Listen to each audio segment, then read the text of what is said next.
Goddess in the mosque ही एक documentary film आहे. दशावतार ही जी पारंपरिक कला आहे कोकण पट्ट्यामधली, त्याच्यामधल्या कलाकारांची एक कहाणी आहे. अब्दुल नादाफ नावाचा कलाकार, कोकणामध्ये जन्म झालेला.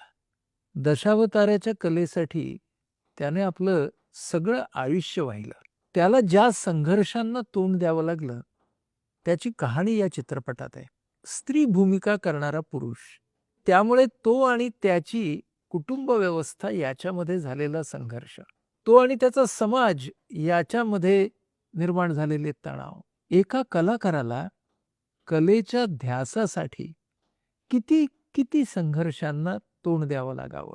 आणि ही कला पण अशी रांगडी, त्या मातीतून आलेली, फक्त कलेबद्दलची आस्था, ती ओढ, ह्या बळावरती गेली अनेक वर्ष कसा तगून राहिला आहे हा कलाकार.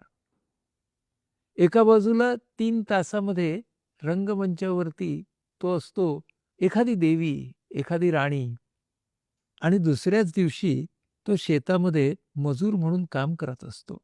जगण्यातली ही विसंगती, हे संघर्ष, आणि एका व्यक्तीची नव्हे, त्या संपूर्ण कलाकार गटाची ही वृत्ती, त्या अडचणींवरती मात करण्याची आणि तगून राहण्याची, अत्यंत प्रभावीपणे दाखवणारा हा चित्रपट आहे. आणि म्हणून तो तुम्ही फक्त पाहू नका, पाहिल्यावरती त्यावर विचार करा आणि अनेकांपर्यंत हा चित्रपट पोहोचवायला आम्हाला मदत करा.